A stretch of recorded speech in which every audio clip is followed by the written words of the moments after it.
All right, here we are live. This is totally uncensored where anything goes. I'm Mike Robles. And today I'm excited to have my guest with me. Not only is he a longtime friend, but he's one of the top Latino comedians in the country. Been on the original Latin Kings of Comedy. A writer for Funny You Should Ask. The one and only Joey Medina. Hey, what's up? Medina, man. What's up, Mike? Man, I feel like I'm introducing you from the stage. You might have seen him on the original. Oh man, bro, how you been, man? Good, man. Good. I'm just dude, this weird zombie apocalypse, man. It's crazy. Things have been it's just been really crazy. It's with everything. Everything in life is just it's going weird. How you been dealing with it? You know, as comedians, I was doing at work. I mean, what have you been doing with the time? Well, you know, when everything broke out, everything obviously all my gigs got canceled. But luckily I was still writing for Funny You Should Ask. So I worked from home. And actually they doubled my work. So I actually was working harder and more for the same money, unfortunately. But a check was still coming in. And then then we went into hiatus and the gigs came back, but now they're gone again. So it's starting from scratch. So you just hanging out in the house, that's it, not going out? You wearing a mask like you're supposed to? Oh yeah, I got all kinds of masks. Actually, I ordered today in the mail. I got my. I have to still pick it up, but I got my my Puerto Rican with the Puerto Rican flag on the mask. I'm like, oh, nice. People, so I don't want to mess with me and go, I'm serious, but I'm ready to kick some butt. That's cool. That's a cool mask, man. Yeah. So let me ask you, bro. I heard when original Latin Kings of Comedy, right? Mm-hmm. That's one of the highest selling DVDs I heard for Latino comedy, right? But now your performance, I don't know who told me, if it was Felipe Esparza told me, but he said you were wearing a girdle. Oh, I was. You were wearing a girdle. Yes. What's up with that, man? Well, what had happened was someone else was wearing a girdle too, but I'm not going to say who it was because that's their business. I don't know who made it. I'll tell you later. But no, what happened was, this thing was going to be, played in a movie theater. It was going to be huge, and it was, right? So I wanted to look really good. We had a makeup artist, we had a wardrobe person that took me to Macy's to buy me clothes, and and I was even a lot thinner than I am now, and I was like, I want to look good, I want to look perfect. People can see this in movie theaters. Yeah, so I got a girdle, man. I put that on. So I wanted to look as slim as I could. Oh, man. Oh, you look good, bro. Thanks, man. I was holding it all in. See, that's some little behind-the-scenes story that we're going to enjoy. I forgot all about it until you just mentioned it. Yeah, see? Well, so next time someone checks you out on Latin Kings of Comedy, they're going to be like, that guy's wearing a girdle. He's wearing a girdle, bro. He's wearing a girdle and no underwear. Oh, God, that's even better, right? So let me ask you, with all this pandemic stuff in there, what do you think about these Zoom comedy shows? Personally, I'm not into it. Where you have like live comedy with no audience. With comedians, Joey, we're doing this a long time, right? We're used to that stage, the audience. Like you said, the girdle. We're used to looking good. Right. And I don't think on a Zoom, bro, with delayed action, and transmission, that we look good, man. We look like, I don't think it's good for our image. What do you think? I agree with you, except I did one show online, and it was a Zoom show. And believe it or not, I had a blast, man. It was, all you have to do is know in advance, okay, this is gonna be a little different, a little awkward, a little slower. And the good thing about Zoom versus just doing it straight into the camera with nobody laughing is you hear people. You hear them laugh. So Who do you hear? Well, because Zoom is back and forth, right? So with a so who's laughing? Like whoever's watching. Tuned in? Yeah, and you're looking at the monitor. You're looking at the monitor. You're looking at the computer, right. And you see all the little squares like in the Brady Bunch, right? Okay. And you see them, and they're laughing. And it's like doing a television spot. You have to time the laughter, you have to time your reaction by their laughter. Because the laughter is stop and wait. Okay. Right. And once you get that, it's just like doing a regular show, just uncomfortable. Okay. You know what I mean? All right, so then you're okay with the Zoom thing? Yeah, I would do it again. I was really scared at first. I was very nervous. I was buzzed on wine, but I did it, and it turned out good, and I was happy. Well, let me ask you, bro, because I've been, we're friends on Facebook, right? Right. So I see your feed constantly, bro. I want to know, man, what is this campaign you have going on about Donald Trump, bro? I would say, man, you were probably one of the top Facebook users that every day, every post, bro, you got some funny shit to say about Trump, man. Dude, I can't help it. He does stupid shit every 5 minutes. I'm hoping he doesn't do it because I'm tired of posting about it. And my thing is this, I don't know what bothers me more. Donald Trump being as incompetent and stupid as he is, or people just support him like he's, like he's Gandhi, like he's Jesus. And that I don't get. I don't get that. Now, to me, if somebody said, listen, I'm a Republican and I'm going to support a Republican no matter what, no matter how stupid he is, I'm going to go, all right, I disagree with you, but okay, I get it. But when they go, oh no, he's great, everything he says is the truth, then I'm like, you're fucking with me, right? Because he's not. And that's a lie. So that's what it's just kind of like it's almost, I feel like they're all hypnotized and I'm the only one not hypnotized. Like, you ever see that movie? Well, you ever see that? I feel like there's movies where the one person knows the truth about everything and everybody else thinks something else. It's like, that's what I feel like. I'm like, are these people fucking with me? Are they lying? Like, it's scary, bro. It's scary. It's very scary. Yeah. By the way, no, real quick, the sun is not hitting you on your chin right now. Jesus Christ. I know it's, maybe it's all sun here. You're gonna look good, Oh, bro, they look great, bro. You look great. Hold on, let me move myself. So, okay, there we go. All right. Well, the sun's up in your face again. Christ. You had it good before. I know. All right, move this way. Okay, right there. A lot of sun in this house. All right. There you go. All right. So you're looking good there. All right. You still got a little silver. We'll keep moving, bro. All right. So maybe you're looking good, bro. You're a ladies' man, right? Yeah, I wish. Right? I mean, that's the rep you got in the business between you and me. Right? They go, Joey Medina, you're single, available, right? 20 years ago, man. 20 years ago. Now I'm like the Godfather at the end of the movie when he's just playing with growing tomatoes. You know what I mean? And he's playing with his grandchildren and then gets a heart attack. That's kind of me now. That's you now? Yeah. So you're chilling out now these days, right? Yeah, just chilling, working, and then doing my other stuff, man. Production. What are you doing? You won an award for director, right? Your short film, right? Yeah, I won a few awards actually. I've won maybe 2 or 3 directing awards, and I've won. What was the name of the film? So?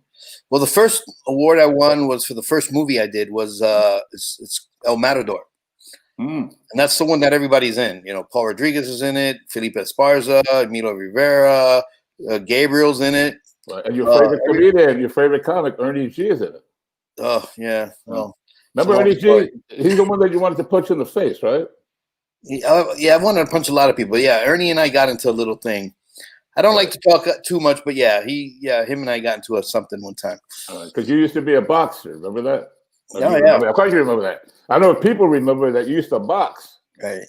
Right. Yeah, I'm not. That's one thing. I'm never hesitant to box. Do what I got to do. Yeah. I don't like violence. I don't like fighting at all. I try to talk myself out of everything if everybody gets involved. But I did it professionally for a whole bunch of years, and I did it as a kid for all these years. So I've never been shy to know that if I have to, throw some blows, hey, maybe I won't win. I don't care, but at least you know how to do it. Me, I wouldn't even know where to throw my hands, bro. I remember one time this guy came up to me. This was a long time ago, and he looked at me and he's gonna fight me. And I told him, I go, look, bro, you can hit me as hard as you want, and I'm not even gonna blink. What's gonna be your next move after that? Like, what are you gonna do with that? No, was that a comedy audience member or what? No, this is before I did comedy. Okay. But now, how in the comedy shows have you been heckled real bad where you wanted to get into a fight with someone? Oh yeah, maybe a small handful of times. All right, but what's the worst you remember where you just said, "Fuck this guy, man"? Well, not too long ago, man. I was But you doing just said, you know, you want to go to the audience and just punch the shit well, out the of it. last one was The in last I was doing a show in Reno, and some idiot was like, go back to where you came from. Oh man, what club was this? Can you say the club? Yeah, it was I was a Silver Legacy. It was a casino. Oh, Reno. What in Reno? Reno, yeah. Oh yeah, you're okay. And I was like, what? And I just fucking let him have it. And then I said, you know what, fuck it. I'll kick him out. And they kicked him out. Mm-hmm. And like, it was funny, man, because I just got really, really upset. And I'm like, I got, you know, when you get into a fight, you get that tunnel vision, right? And I got that tunnel vision. But then after they kicked him out, I'm like, everybody's staring at me and it's all quiet. And then I had to come up with something. I forgot what I did, but it was funny and I got him to laugh again. But yeah, it was very difficult. Yeah, it's hard for comedians, bro. When we have to, like, something like that happens and we got to come back and get the audience back, especially when you ask somebody to leave, man. Yeah, and I've done that maybe twice my whole life. Ask someone to leave, and that was the last one. And it's just, you know, because you know how it is. I deal with hecklers. It's fine. I don't, you know. And the majority of hecklers really aren't hecklers. They're just people who are a little drunk, want a little bit of attention. They think they're helping you out. They think they're you know. So I'm not mean to them. I try to control it because a lot of them, they get the hint. They're like, oh, I think I'm messing things up, so I'll just pull back a little bit. The majority of people do that. You know, every once in a while you get that one person that just doesn't shut the hell up. Yeah, that happened to me once at the Houston Improv, bro. Mm-hmm. It's one dude, but the problem was he was like riding shotgun, right? It was his girlfriend, and he was right behind her riding shotgun, right? And he starts heckling me, right? And I wait, you know, because I give him 3 strikes, you know, he's saying shit, I ignore him, I'm keeping going on twice, third time I said, no, we need to stop, bro. Right? And I said, bro, let me do you. You're not into this show. You're not feeling it. I don't think you want to stay, right? So I'm gonna do you a favor, right? I called the waitress over, right? I said, what's this cover charge? What did they pay to get in here? Right? I think it was like $10, all right? What's his bar bill for him and his girlfriend? Whatever it was, bro, I whipped out $100. I put it on her tray and I told the dude, get the fuck out now. Nice. Pay it in full, bro. You don't want to be here? Look, I just took care of your check, your bar tab, leave. The dude, believe it or not, right? I don't want to go. I ain't going. I don't want to go. I go, then you have to shut the fuck up.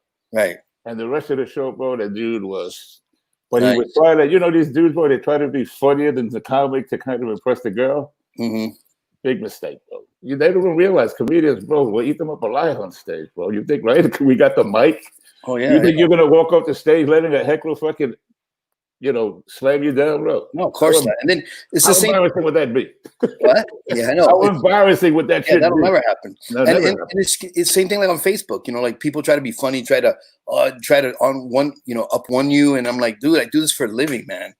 Plus, I have time. I could do a little research. I could do a little, you know what I mean? I could think about it. You're never going to beat me in Facebook in an argument. Right. And the thing is this, is I'm not unlike a Trump supporter, I'm not afraid to be wrong. Like, if I'm wrong, I'll say, you know what? I was wrong. I messed up. You're right. I said it wrong. That's not true. Or you're right about that. Like, I have no problem admitting when I make a mistake. I have no problem with admitting when, you know, I got the facts wrong. But for some reason, a Trump supporter is like, nope, they double down, man. They double down. That's so aggravating. They dug in, bro. Today, I got into an argument with a guy on Facebook, and he was telling me how Trump is doing such a great job with the coronavirus. I'm like, where? What the fuck? What? And the funny thing is, and then all of a sudden, you know, you show them statistics, and they're like, oh, fake news. I'm like, what? You don't even know what the fuck it is. Right. Like, oh, that's from CNN. No, it's not from CNN. It's from a college. It's from a research thing. And it doesn't fucking matter. It's like, you know, you trying to tell a kid, look, there's no Santa Claus. Oh, fuck you, Dad. Right. You know, bullshit. How do you think these presents get here? I'm like, I fucking bought them. Here's the receipts. Oh, those are fake receipts. That's the scary part. They know, what do you say? They just believe whatever he says. Whatever he throws out there. Yeah, he's been throwing up stuff. And you know it, and you know that's true, because it's like, when they come back, when they debate you with those exact words he says. Exactly. Right. And I'm like, dude, you're just being a parrot, man. You're just repeating what he's saying. And when I ask him to be specific, they're like, fake news. How about Hillary? You know, it's all bullshit. No, I was watching this interview with Dennis Miller, right? Dennis Miller used to be on SNL. Yeah. He's like, what, 70 now, 60, whatever? I don't know, but yeah, he's a Republican. Right. So they were asking him about Twitter and stuff. He goes, I reached an age now, man, where I'm just too old to get up and debate with these assholes, man. Yeah. Because they're dug in, and it used to be that we can have a conversation. He said, but now it's nobody wants to talk. No, you're right. Scream. Like you said, I got my side, you got yours. There's no one in the middle. So he said, I'm done with that shit. He doesn't do it anymore. Because like you said, you're with them all day. That's got to be exhausting. It is, dude. Like, I'm like, I can't even watch porn anymore on my computer. It's like, all I do is just fight.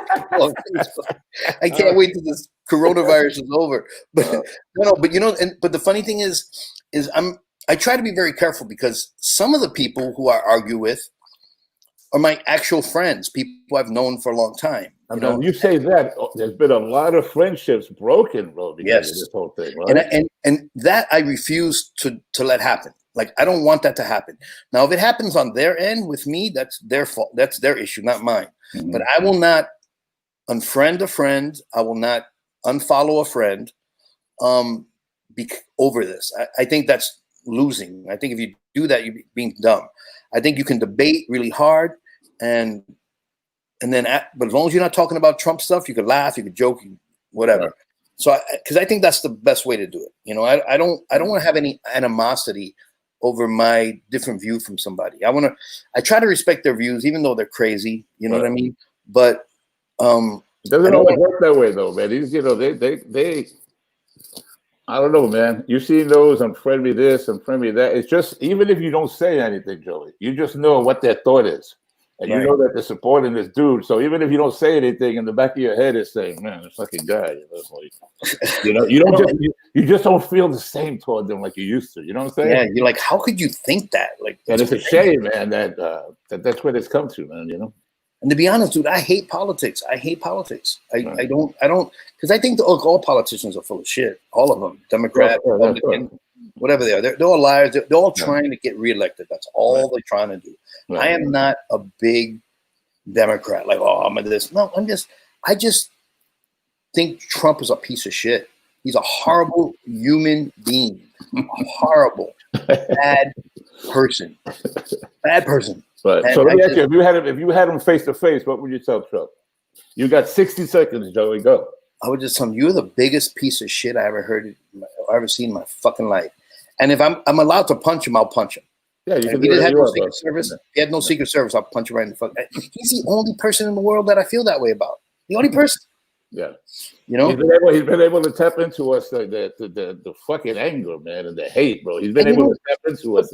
But the thing is this, like, he was this way before he was president, right? He was a dick. And I didn't care. It's none of my business. It doesn't. Look, he's an asshole. Everybody's an asshole. I make mistakes. I'm sure there are people that don't like me, and I get it. And it's a different level. It's not like I'm being holier than thou or nothing. That's not it. It's that he's the president. And when you're the president, the standards shouldn't be low. They should be freaking high, man. You know what I mean? And he's not even close to that. He's not close. The level, the standard for president now is fucking beyond the fifth grader. There are people who support him who they're twice as smart as he is. How could you support? Would you get on an airplane if you knew how to fly more than the pilot did? Like, would you do that? No, who the fuck would do that, right? So like, but yep, they're like, I'm going to follow him. I'm going to pretend I'm not smart, and I'm going to just follow him like a sheep. I'm like, that's stupid. It's scary. It's scary, bro. Yeah. Anyway, listen. So again, like I said before, we're doing comedy in like 25 years now, 25 years. What do you think of this new generation of Latino comedy, bro? What do you think of these new cats, these new jacks, bro? You know what? There's, like in anything else, there's good and bad. When you and I started doing stand-up comedy, we had to learn by doing it. We had to learn, there wasn't YouTube. The only time you could watch comedy is if there was a special on TV, right? That's it. And that was it. There was no way to really learn. We had to go to the clubs. We had to spend time in the clubs. We had to watch. We had to do this. We had to do that. Right.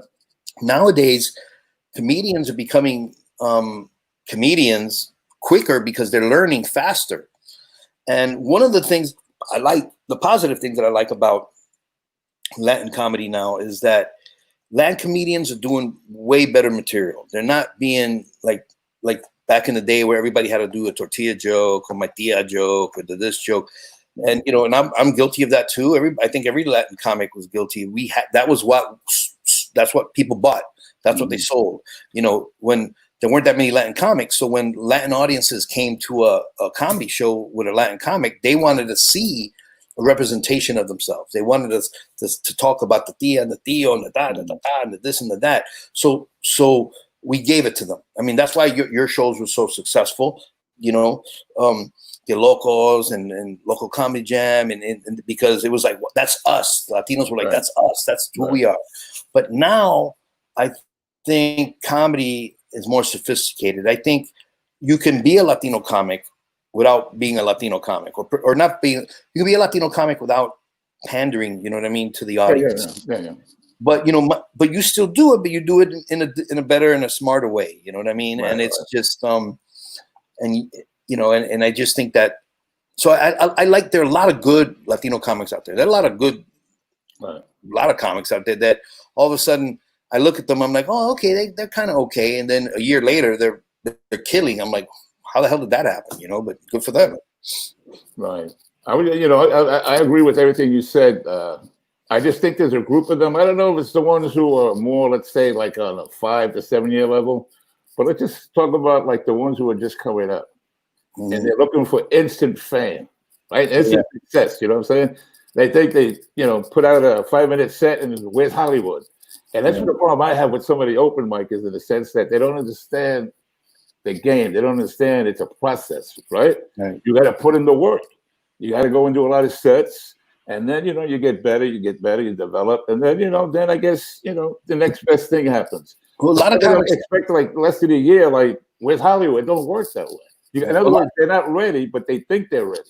A lot of comics. How do you deal with someone, let's say, who's not ready, and they say, Joey, put me on that show, Original Kings of Comedy. Put me on your TV show, and they're not ready. What do you tell them? Oh, I tell them you're not ready. I'm very no, exactly. You know how it is, and you and I share the same thing. As we're both producers, and it's not about friendship. It's not about this. If somebody wasn't, if you had a show, and I wasn't good enough to be on that show, first of all, I wouldn't even ask you. But if I did ask you, I would expect you to tell me the truth. Go, Joey, I would love to have you on the show. You're my friend, but you're not ready. And that's sometimes the best thing you can do for somebody. I agree. I used to book, when I used to book the El Paso comic strip, and there was a point where I could pretty much book whoever I wanted, but it was a small period. But there were comics that I couldn't book in there because they weren't good for the club. Like I thought they were funny. But they wouldn't. I don't think they would have done good in the club. But some of them don't get it, man. I'll tell you, bro. I don't know if you remember, because you used to get the talent for Local Comedy Jam. Yeah.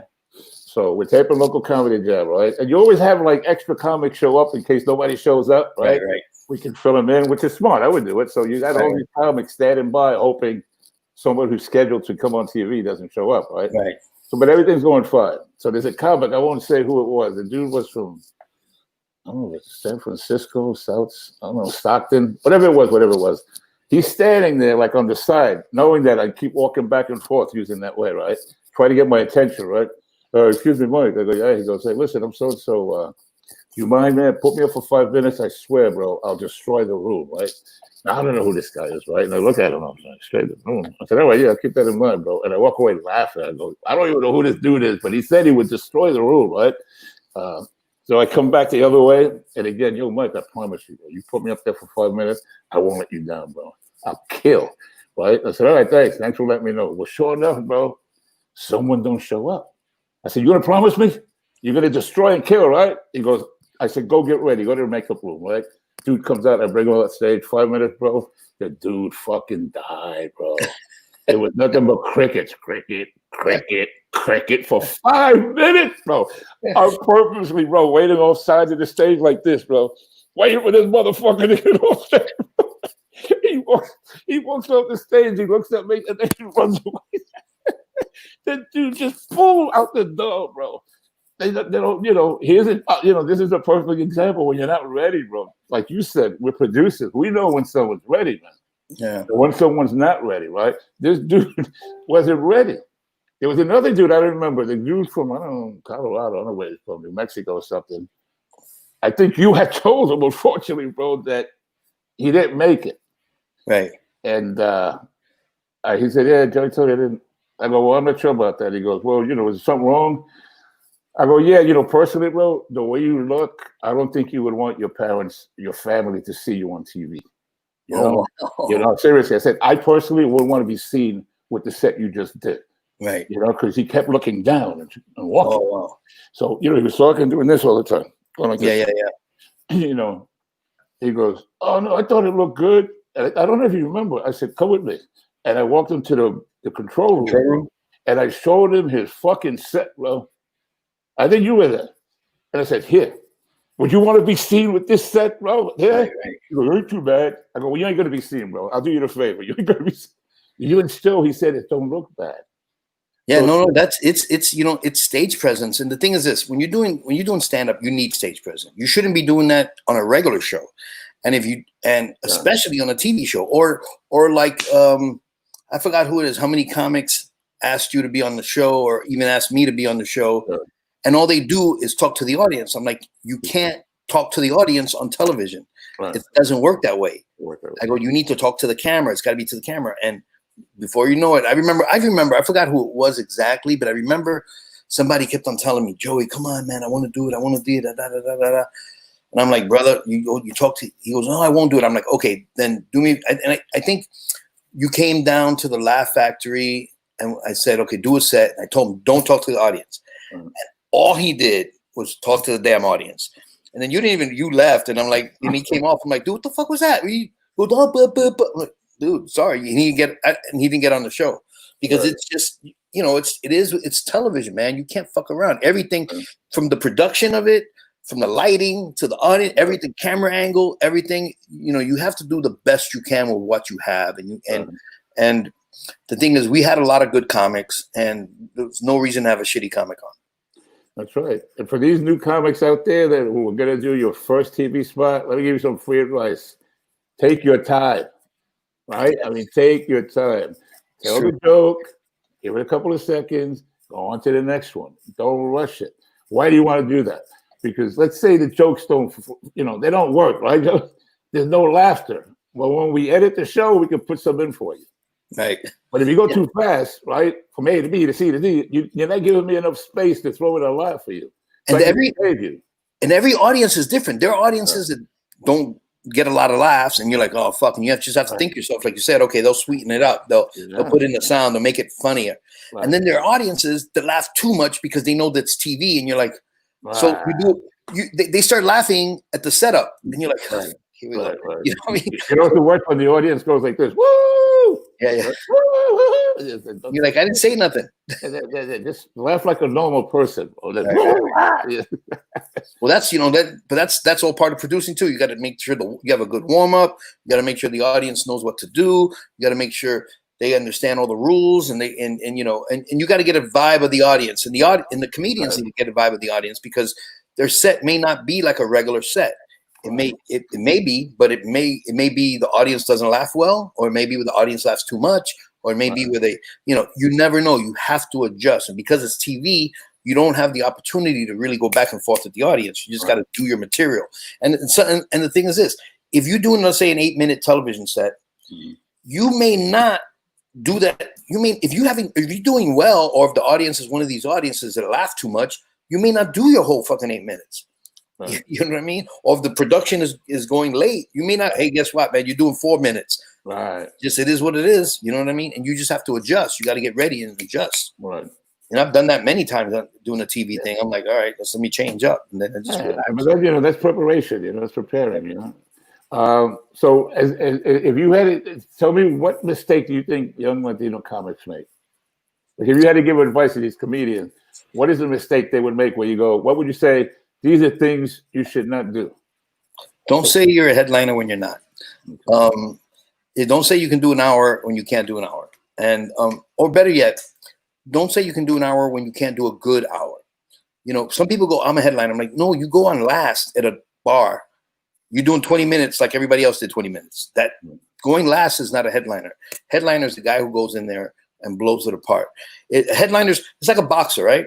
When you look at a boxer, you could tell a boxer how polished they are. When a boxer is like a contender, like a headliner, a main event fighter, he fights differently. He doesn't fight like an amateur, right? He fights, he's got class, he's got poise, he has timing. Right. That's because he's poised and he's got experience. That's what a headliner does on that stage. A headliner go on that stage and just talk out of his ass for an hour if he had to. You know what I mean? So it's not, and some comics will be like, oh no, I have the time. I'm like, no, not really. Not really. If it's that tight, you don't have the time. Like if, for instance, if you only have a gallon of gas in your car and you're so far away that maybe a gallon will get you there, maybe a gallon won't get you there. Oh, you gotta have more than what you need. You have to have more gas than what you need to get there. You know what I mean? Right. That's kind of what you need with comedy or anything, a sport, anything. Oh man. Yeah. So now, right now, oh yeah, okay, good. We've been here 30. Usually we just do 30 minutes and we're right on that point. But before you go in that, so what do you got planned now as far as they say this pandemic might be around for another year, but yeah. Let me ask you this. What do you think if comedians, we can't do live shows, let's say, for the next 6 months? That'll be almost like a year, right? Right. What the fuck do we do with it? You know what I'm saying? What do you, I know, we write? You know, my first show back was... You think like Zoom is going to be the future, man? Maybe, yeah, virtual comedy, man. Because the thing is this, and we should do it because otherwise we get rusty. My first show back was in Florida. I did it like 3 weeks ago. I remember, right? What was it called? The Pirates Cove or something? Naples, right? It was Off the Hook Comedy Club. Yeah. In Naples. And well, let me ask you, how was the audience sitting? I'm curious because they were spread out, like but it was good. Everything was spread out, so they could only fit, I think, half the amount of people. But it wasn't bad. It was good. And but it took me about 2 shows before I remembered all my stuff and remembered how to do it. Otherwise, I was just messing around. But so yeah, so I think we need to do a lot of that. But luckily for me is because I'm writing, I'm producing, I'm directing. I'm getting right now. I'm in pre-production to shoot a short film, and it has to do kind of with racism, sort of. And matter of fact, I use the N-word like almost as much as Quentin Tarantino in this script. Really? What do you mean? You actually say it? Oh yeah, I don't say it. But you see, some white actor is going to say it. So now you know with political correctness, bro. Right. It's almost like a sin. You can't say that word, bro. Right. So what are you going to do when they come after you because you use that? But they won't. No, I'm just asking. They will, Joey. Yeah, you know how. You know what? I'm glad you brought that up, bro. You heard of the cancel culture, right? Mm-hmm. Yeah. These people, bro, if you sneeze out of one nostril, they want to fucking cancel your show, bro. That's how fucking pathetic it's gotten. These people don't give a fuck, bro. You know what I'm saying? They don't give a shit, bro. They go when they want to cancel you. Trust me, if you use the N-word, they're coming after you, bro. Don't say they can't, they will. Now, how you react to it, I don't know. Well, the thing is, the story, I don't want to give away the story, but the story. I want to get back to the N-word, but yeah, tell your story, bro. So I guess I could say it. Doesn't matter because it's no. Don't say it. Don't okay. Say it. So basically, it's part of the story. It's part of the story, and there's a reason why. There's a solid reason why. Matter of fact, people, my black friends who've read it, gave me thumbs up, and they're like, oh, like I could, like I was watching their eyes when I didn't tell them anything when I first read it. When they get to those parts, I was watching their eyes go like this, and then they kept on reading. And they go, oh, okay, I get it. Did you get the approval from the white people? See, the white people are more offended about the word N-word than fucking black people. What is that? But in this story, it makes sense, and it's like Quentin Tarantino film. But no, that's not like a Quentin Tarantino film. But it's but it makes sense, and it actually is it's really part of the story, and without it, the story wouldn't work. But you know, I'm doing that. I'm working on another short film that I have to wait to shoot because the one that I'm going to shoot now only has 2 actors. And the reason I'm shooting this one first is because of Corona.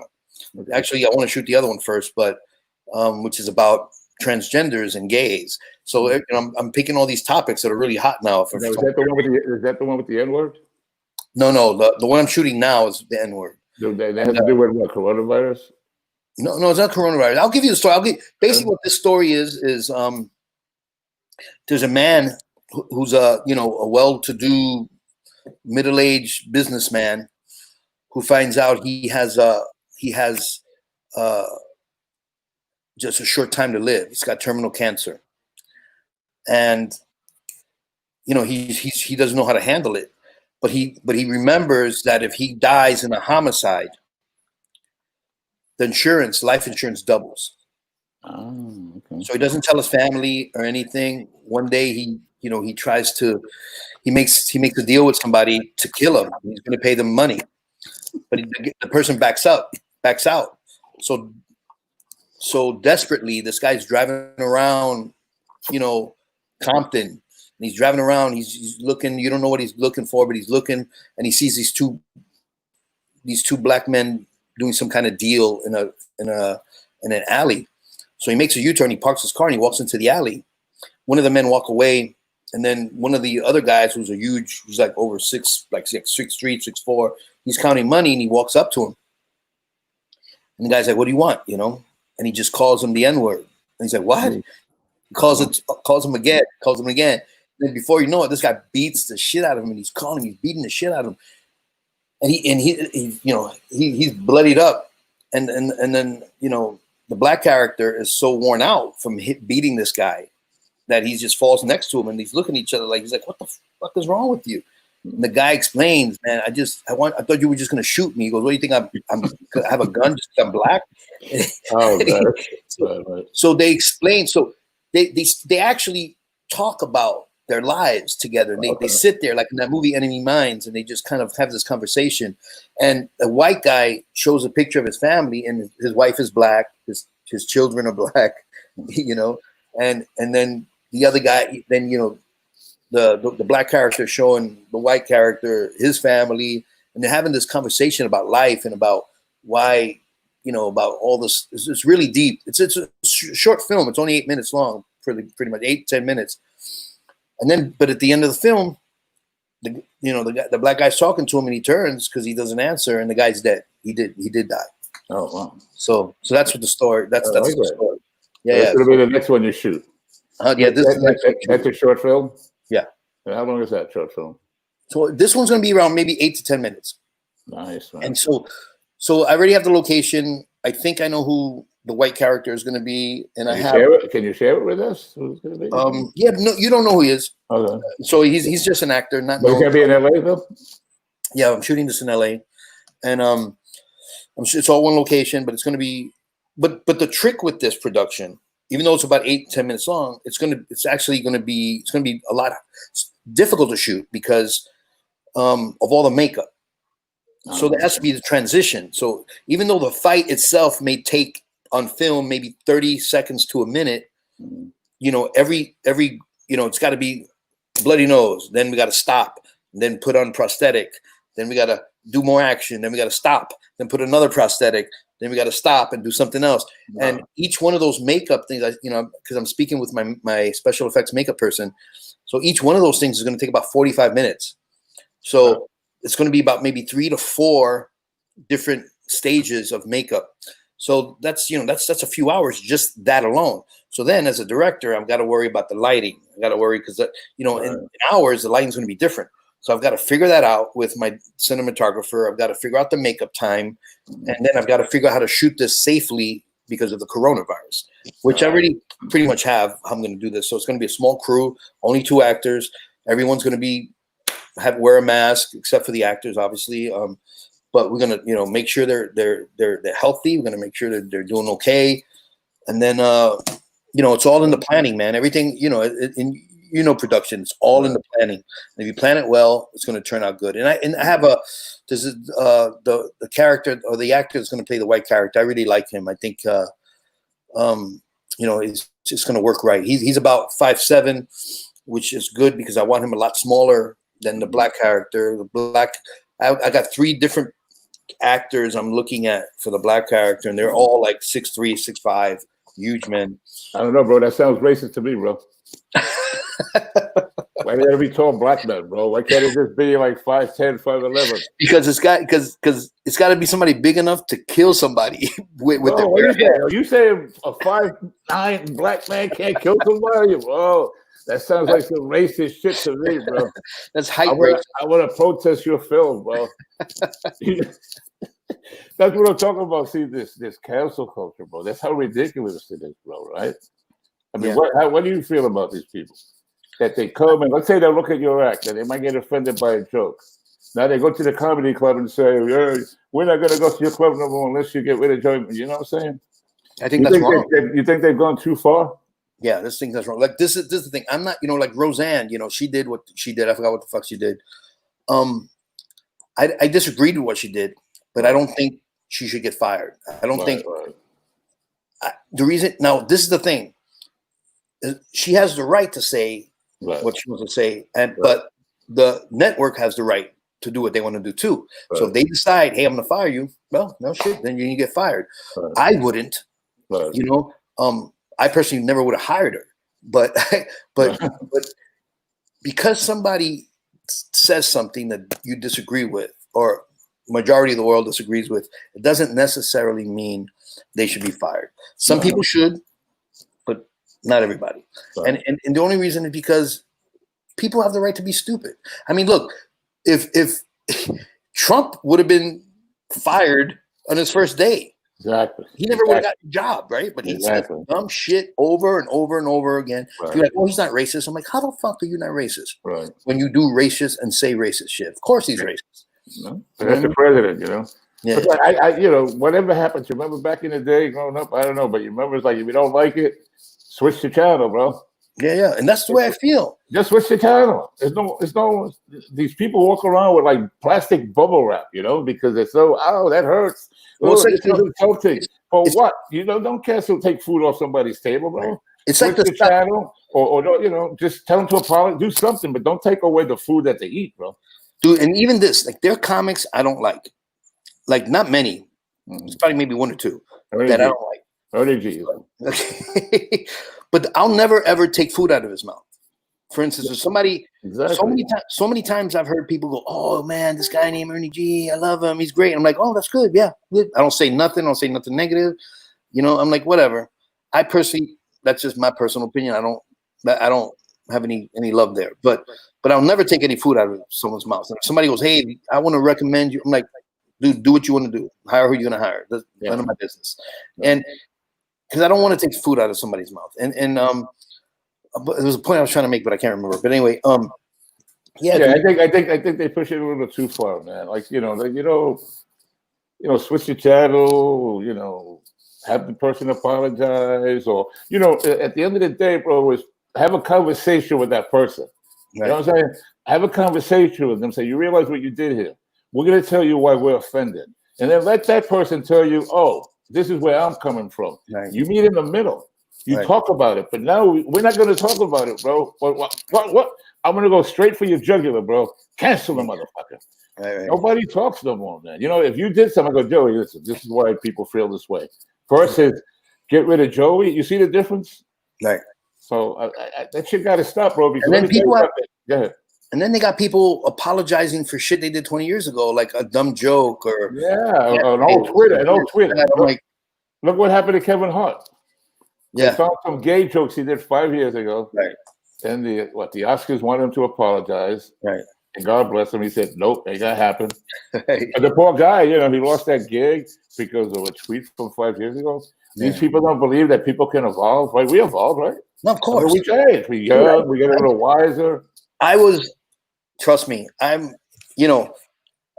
don't judge. President's different. President's a president. You can judge him because he owes it to us. He has you know what I'm saying? He has a job to do for us. But I don't judge nobody, man. I've made so many mistakes in my life. Mistakes I'll never ever make again. I'm a horrible speller. I screw up. I've screwed up all the time. And but I've evolved, you know, and I think you have to give someone the benefit of the doubt and let them evolve, and hopefully they're a better person.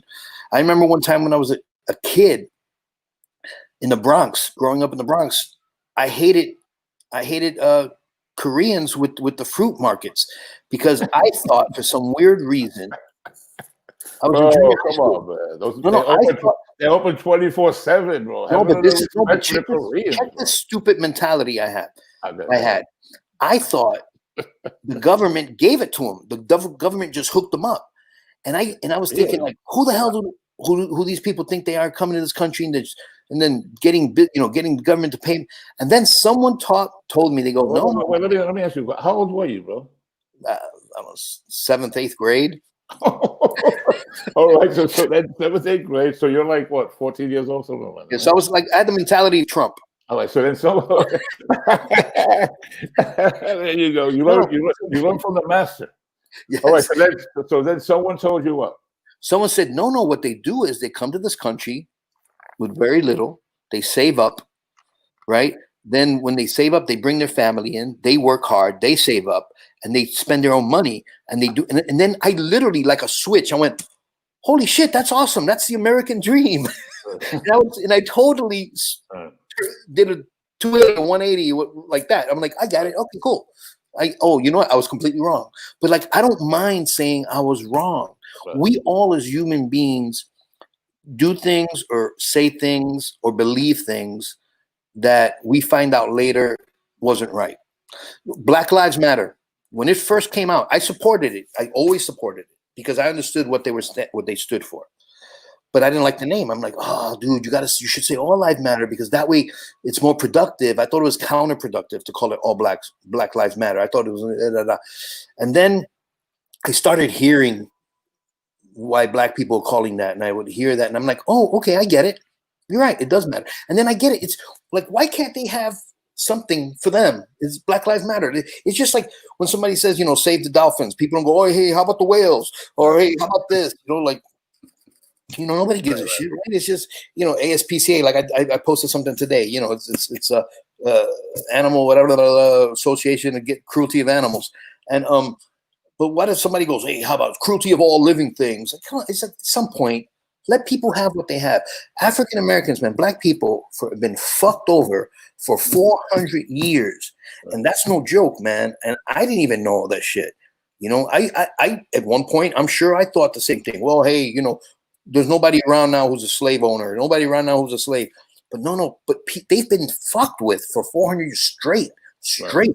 Yeah, every societies change. And they, one becomes president. People become successful here. They have but they're still being fucked over and they're still being discriminated against. And if one thing I recommend everybody to watch is that documentary on Netflix called The 13th. It's about the 13th Amendment, and you learn a lot of shit. I learned a lot about that, and that made me start reading about the Constitution and everything because I'm like, holy shit, man! Poor Black people have been fucked over. Not just Black people, but Black people have been fucked over for so goddamn long. I get it. I get how they feel. I understand. Right. It makes sense. Right. And that's why you make a good point. And that's why now when it comes to Latinos now. We have no voice, bro. We never had a voice. And some crazy shit's been happening, bro. I'm not saying that there's worse what's going on with Black people. Right. But nonetheless, it's some evil shit. And the latest, I don't know if you heard about that soldier. Yeah. Right. I mean, missing for 3 months, bro. And they finally found her remains, bro. This girl, bro, was hammered to death. After being hammered to death, bro, they chopped her up in pieces and then burnt her fucking body, bro. Yeah. No investigation from the army, nothing. Everybody's not speaking out. And now I've been doing a couple of videos on YouTube if you want to check them out, where I'm trying to use my voice, the platform, to bring awareness that we can get more protests, get politicians to talk, and get celebrities to talk. Well, it doesn't seem like Latino lives matter, bro. Well, you know what happened is, unfortunately, all that got buried under Corona and Black Lives Matter and protesting.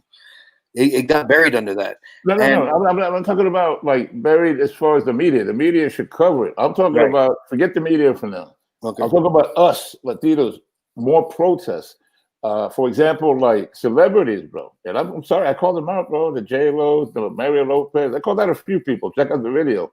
Why aren't they using that platform to say justice for Vanessa Guillen? You see what I'm saying? Mm-hmm. The media will pick it up, but they got to see celebrities get in the game. The same with politicians. Once this becomes a news issue, those politicians will be with suit and tie. Oh yeah, they'll be saying the right thing, bro. For now, they're all chilling back, and that's what I'm saying. Latino, it just pisses me off, bro. There's no leaders and there's no unity. So I understand about, there's so much else going on, but trust me, bro. If this protest and the voices were louder, but bro, if J-Lo, Mario Lopez, what's his name, Lin-Manuel Miranda, that dude, just to name a couple, you don't think if they tweeted justice for this girl, Vanessa Guillen, bro, the media won't pick it up, bro? They will all pick it up. Yeah. That's what I'm saying. The thing is, the good thing, not the good thing, but the guy killed himself, which is good. Yeah. For him. But his girlfriend, they arrested her. And yeah. No, I'm glad they finally found her body. Right. They found the people responsible, but it's not over yet. Because now they have to go back to this Fort Hood and figure out why the superiors were all hush. There's a big scandal going on, bro. This shit is gonna blow up in about a month. Watch, you'll see. Well, hopefully it deserves it. I think it's just it's just but that's the same thing with entertainment now, right? I mean, where are the Latino faces in entertainment, Joey Medina? No, you know, one of the problems I think we have is in this for Latinos in entertainment, and of course, this is just generally speaking, is that crab effect. Latinos don't help other Latinos, not the way African Americans do, and not the way Asians do, or Indian.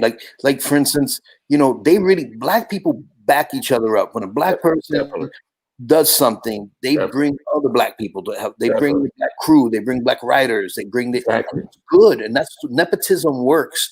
And, but Latinos don't do that, man. Latinos don't do that. I'm not going to mention names, but there's this director who him and I he's Puerto Rican from the Bronx, and he's doing some big stuff. He's doing some big shows, and I know him. I met him. We talk. We follow each other on Instagram and stuff. But I'm like, hey, dude, I want to follow you.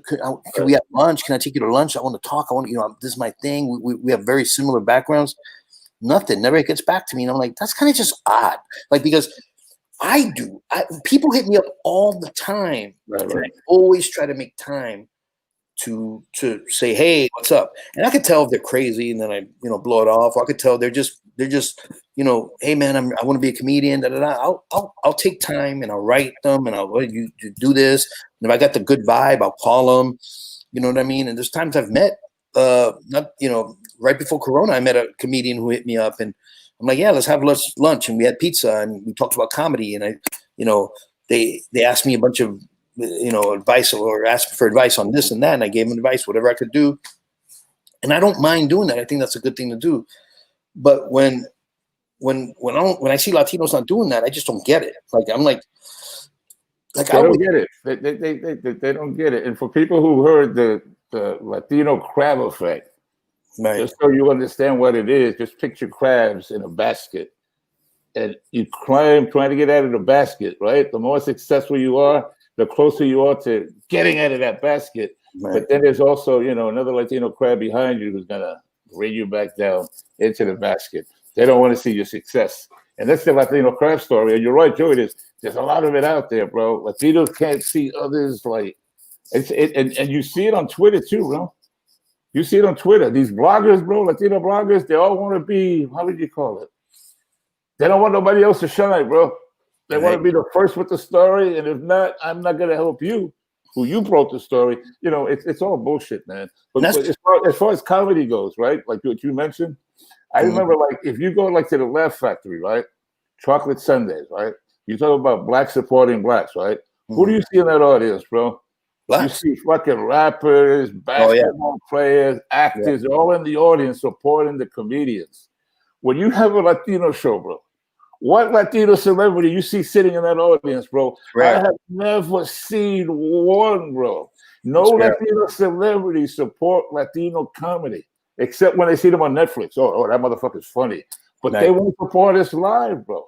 I mean, I'm talking about comedians now, Latino comedy. We could blow this shit up and have our own show, bro. But it's the same thing. We have no support, bro. Right? We have HBO. He got supporting you.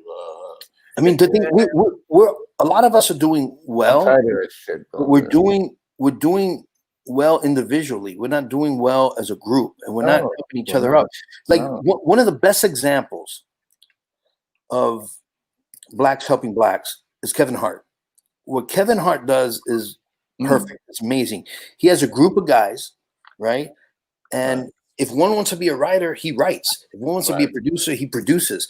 They produce their own shows. They get stuff. He helps them. He helps move them along. And together as a group, they're successful. Kevin Hart is amazingly successful and well-deserved, right? But the thing is, he does that. He backs each other up. And I try to do it as much as I can. You've done it. You know what I mean? But it's hard. And then again, everybody was like, well, how about me? How about me? How about to relax? Let's do this all together. You're right. It's like when I did the Locos platform. There was no platform out there. I created that platform and introduced over 200 Latino comedians to America, bro, that nobody else would have known who they were.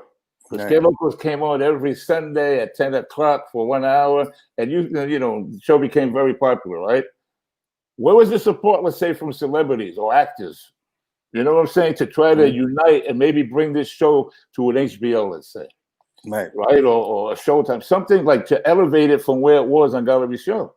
There was none, bro. You know, if we had a TV taping, bro, if it was a black comedy show TV taping, how many times would they cut to the audience? Yeah, Denzel Washington, oh shit, LL Cool J. They would go to. With us, it's like, I mean, let's put it this way. What I try to say to Latinos is follow the blueprint from our black brothers and sisters. Bro. Yes. Follow the blueprint, bro. Because they were excluded from the media. They weren't on TV, bro. They weren't on TV. They weren't on TV for news. They weren't on TV for comedy. And what happened? They said, all right, we're going to build our own shit. Say hello to BET. Hey. Right? Black entertainment television, bro. If you don't want us, we'll create our own Tyler Perry, man. You know, and that's the way to do it. Like, we don't do that. No. I mean, like, I do whatever I can. Like for instance, when I produce stuff, when I do stuff, I try to always get Latin talent. I always try to get Latin, crew. Yes. So they're always my first choice. Yes. And even like, for instance, one of the last things I did a film called The Lesson. And the three actors on there are all Latin. All three of them are Latin. Yancy Arias, Puerto Rican. But the movie the film has nothing to do about being Latin.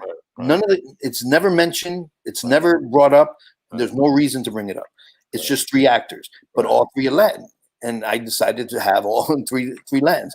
You know, my crew. I try to always make when I look at I need this person. I needed that person. If it's a position that's open. And I see, Cruz, Flores or whatever. I'm like, that's the first person I'm going to call. Yeah. And now, if they're not qualified, I'll get somebody else. My DP is white. My sound guy is white, and it's like they're the guys that I always work with, and I trust them. Right. But anytime I can get a Latin person on a crew or in a cast, I always look for them. I would do the same thing when we tape the Local series. I mean. Hey, listen, if I'm wrong, I'm wrong. You tell me, bro. But I always said I want to give Latinos the job. I mean, they're qualified, obviously, because I want to feed Latino tables. I want to feed food. I want to put food on the table of my Latino brothers and sisters. Right. Nothing against the white or blacks, bro. But Latinos, bro, they're starving when it comes to this business. And I made a point. The camera guys, the audio guys, the director, everybody, the editor, all Latino, bro, out of Miami, just so you know, bro, because that's where we do all this shit. Right. Oh, we were 100% Latino. And, bro, man, I just hope more people would do that. Like, you do it, you did it, I did it. And the thing is, it seems like it died out, Joe. It seems like nobody's doing that shit no more. Well, I think Locos no more. I think everybody's doing that but us. Like, blacks do that, Asians do that, Jews do that. And none of that there's nothing wrong with any of that. But we don't do it. Right. And, Like that one director I was telling you about. Like this guy's a big director for television, and I respect him so much because we have so much in common. And it literally breaks my heart. I feel like I'm a pussy now. It breaks my heart that like he hasn't reached back because we met. We actually hooked up and met up at a film festival in New York. He was there and I was there. I'm like, hey, dude. And matter of fact, we both had on like the same shirt, and you know, and then we started talking and this and that. But then you don't hear it from the person anymore. I'm like, dude, you're Puerto Rican. I'm Puerto Rican. You're from the Bronx. I'm from the Bronx. If I met somebody like that, I'd be, you know, one of my best comedian friends is a guy named Will Melendez, who's a Puerto Rican comic, this gay Puerto Rican comic, and I watched him do a show, and he was, you know, kind of a new comic. When I heard he was Puerto Rican, I was like, hey, I'm like, I want to hang out with you. I want to get to know you and talk to you, and you know, and be friends. So when somebody else isn't that way, just to me, I'm like, I don't get it. Right. You know, and it's true, bro. And not to mention names, bro, but getting back to that, like, if you watch a lot of these Netflix specials with Latinos and the ones on HBO, bro, and I look at the crew of directors, there ain't many Latinos, bro. There ain't many Latinos. So, you know, you got a question, like you said, we do it to ourselves. You know, I'm not going to mention names, but let's just say, you know, they're doing Netflix specials, so they gotta be pretty good, right? Well, dude, I'll tell you. I'll get your credits, bro. I'll mention one Latino, bro.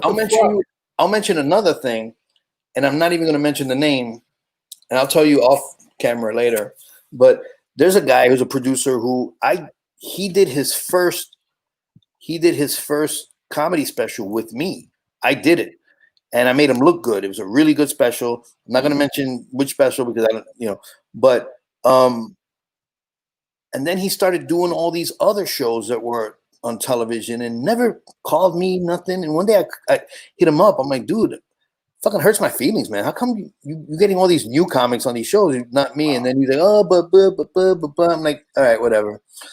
So then one day I'm having a margarita, man, and I text him again. I'm like, hey, man, what's going on? So we met for lunch and we started talking. And I'm like, all right, cool. So he goes, hey, listen, man, I'm going to do this one show. This other televised show. I want you to direct one of the episodes. I'm like, oh, that's awesome. That's what I do, you know, because I've already directed stand-up, so I get it. Right. But then when the date came nearby, I'm like hitting him up, going, hey, what's going on? And he's like, oh, but I'm like, this motherfucker. I'm like, dude, really? Okay. Fuck. Wow. I'm like, this is bullshit. It's just passive aggressive bullshit. Right. You know what I mean? Well, at the end of the day, anybody watching this, you know, obviously the message is, you know, try to support each other. Latinos, we need unity, we need a voice, and we need to back each other up, man. And don't depend on nobody else. And don't be afraid to raise your voice, rock the boat. That's the other thing. Latinos are afraid to rock the boat, man. No, you know what? Scream out loud and rock that boat, man. You got to rock it. And my thing is this, and I guess it sounds weird, like I'm not, but I always try to be as humble as possible. I truly do. I really try. I don't brag. I don't say I do this. But at some point, I'm like, you know what? Fuck it. I'm good at what I do. I'm a great fucking comedian. I'm a great director. I'm a great producer. I'm a great fucking writer. Mm-hmm. And if somebody doesn't want to work with me, it's their fucking loss because I'm going to kick ass doing it. And I'm going to do it anyway. So if they don't want to be part of it, that's cool. But I'm going to do it anyway. And then when it takes off, you know what I mean? Then they'll be, like, you know, when we did Palooza, right. There were people that didn't believe it. And then also when they saw it, they're like, oh, that's great. I'm like, yeah, fuck you now. You know, it's like. Palooza was a good deal, man. That was a good production. It was a kill, man. You know, and it was just, but it's like, it's like the best way to get your message across is be successful. Just do what you got to do and just make it work. That's the best advice I could think of. Well, Joey, it's been a pleasure, bro, chatting with you, bro. The last time we saw each other was at the Ice House in February, right? For the Locos 20th anniversary. Yeah. But then we saw each other in San Antonio or? No. Before that was at the Ha Ha Comedy Club for fundraiser in November. Right. Yeah, that was it. After February, bro, the coronavirus came, and that was it, bro. So, but thanks for doing this for me, man. I appreciate it. Bro. You know, I'll do anything for you, Mike. All right, bro. You take care. Stay safe, and I'm gonna check you out. Follow your feed on Facebook, because I gotta hear some more of that Trump shit going back and forth. 'Cause I laugh my ass off, bro, when they rattle you. They rattle you, bro. It's fucking like a comedy show, bro. So thanks for that, bro. I'll be checking it out, bro. All right, man. I love All you. right, Say hi to the family, man. All right, man. So tell them where they can reach you, bro, if people want to reach you. Well, you can get me on all social media at Joey Medina Comic. Joey Medina Comic. My Facebook is full, but I also have a fan page, which is Joey Medina fan page. But Twitter is Joey Medina Comic. So is my Instagram, Joey Medina Comic. Follow me, please. And we'll see what happens. Cool. All right, brother, man. I'll see you later, bro. Thank you, bro. You know I love you, man. Take care of yourself. Love you too, brother. Take care. All right, man. Bye-bye. Bye.